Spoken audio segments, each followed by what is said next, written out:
नमस्कार दोस्तों। जैसा कि हम जानते हैं कि हड्डियों की मजबूती के लिए विटामिन डी और कैल्शियम की ज़रूरत होती है, जो कि हमको सनलाइट के एक्सपोजर से और दूध वगैरह पीने से मिल जाती है। हमारी ओपीडी में अभी हमने कुछ महीनों के अंतराल में कई बच्चे ऐसे देखे जिनमें विटामिन डी की कमी का कारण जो है, कई बार ऐसा देखने में आया कि वो एक्सक्लूसिव ब्रेस्ट फीडिंग, मतलब माँ बच्चे को सिर्फ अपना दूध पिला रही हैं, बाहर का दूध नहीं दे रही हैं। तो जैसा कि हम जानते हैं कि जैसे जब प्रेगनेंसी के बाद जब बच्चा का जन्म होता है तो उस समय ये बिल्कुल सभी जगह इसको रिकमेंड किया जाता है कि माँ का दूध बच्चे के लिए बहुत लाभदायक होता है, और शुरू के 6 महीने तो कई बार ऐसा बोलते हैं कि यही जो है उसका मेन फूड है। लेकिन ये ध्यान देने वाली बात ये है कि जब बच्चा बड़ा होता है, सपोज वो 1.5 साल का हो जाता है, 2 साल का हो जाता है, 1 साल का हो जाता है, तो उस समय जब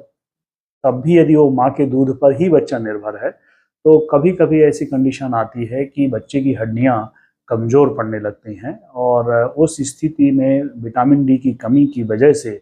उसमें हड्डियों में जो कैल्शियम की मात्रा जो जमा होना चाहिए, वो नहीं जमा हो पाती है। और यदि हड्डियों में कैल्शियम की मात्रा जमा नहीं होती है, तो हड्डियाँ सॉफ्ट हो जाती हैं। और ऐसे बच्चे जब चलते हैं और दौड़ते भागते हैं, कोशिश करते हैं, तो उनकी हड्डियाँ टेढ़ी होने लगती हैं, और उस समय जब टेढ़ी होती हैं तो माता-पिता को चिंता होती है, और वो डॉक्टर के पास लेके आ रहे हैं कि ये बच्चा जो है अच्छे से चल नहीं पा रहा है, या लंगड़ा के चल रहा है, या हमको इसके जो पैर हैं वो टेढ़े समझ में आ रहे हैं। तो उस कंडीशन में हम ये प्राय देखने में आता है कि बच्चे को विटामिन डी की कमी की वजह से प्रॉब्लम आने लगती है, क्योंकि विटामिन डी का काम ही है हड्डियों में कैल्शियम को जमाना और हड्डियों को मजबूती देना।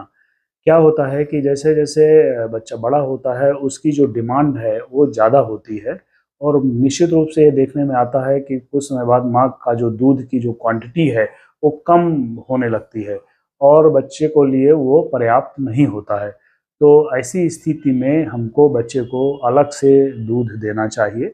और यदि उसमें मान लीजिए कोई विटामिन डी की कमी की समस्या आ गई है, तो फिर इसका एक मेडिकल ट्रीटमेंट होता है, जो लगभग 3 से 4 महीने हमको एग्रेसिव ट्रीटमेंट करना पड़ता है। तब जाके वो जो हड्डियाँ सॉफ्ट हो रही हैं, उनको हम जो हड्डियों की मजबूती के लिए विटामिन डी की मात्रा काफ़ी डोज में देना पड़ती है, और उसके बाद जब रेडियोग्राफिक हीलिंग होती है, तो भी मेंटेनेंस थेरेपी के रूप में बच्चों को काफ़ी लंबे समय तक इसका ट्रीटमेंट देना पड़ता है। और ये निश्चित रूप से खून की जाँच और एक्स-रे के द्वारा हम इस बीमारी को पता कर सकते हैं। और तो इस तरह से जो बच्चे हैं जिनमें विटामिन डी की कमी नोटिस हो गई है, और दूसरे भी सामान्य बच्चों को सूर्य का प्रकाश, जैसे कि रिकमेंडेशन ये कहती है कि डायपर के साथ बच्चे को लगभग हफ्ते में 30 मिनट्स सिर्फ डायपर पहने और 30 मिनट का सनलाइट का एक्सपोजर होना चाहिए। तो इस तरह से जो बड़े बच्चे हैं 6 माह से ऊपर हैं, उनको हम डायरेक्ट सनलाइट का एक्सपोज़र दिलवा सकते हैं, और विटामिन डी की कमी से दूर करने में हम रोकथाम कर सकते हैं। साथ ही यदि मान लीजिए विटामिन डी की कमी हो ही गई है, तो हम फोर्टिफाइड मिल्क आते हैं मार्केट में, काफ़ी ब्रांड अलग-अलग ब्रांड के आते हैं, तो जिसको हम डब्बा मिल्क कहते हैं, वो मिल्क भी देना चाहिए। उसमें क्या है, विटामिन डी की प्रचुर मात्रा रहती है, अलग से एडिशन किया जाता है। तो यदि बच्चा बड़ा हो रहा है तो उसको सिर्फ माँ के दूध पर नहीं निर्भर रहना चाहिए,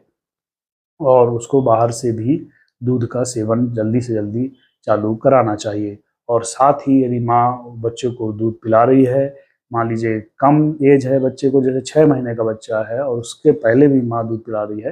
तो माँ को भी अपनी डाइट का विशेष ध्यान देना चाहिए, और माँ को भी मिल्क जो है रेगुलर मात्रा में पीना चाहिए, और कैल्शियम और विटामिन डी की पर्याप्त मात्रा का सेवन करना चाहिए, तभी तो वो बच्चे में विटामिन डी ट्रांसफ़र होगा।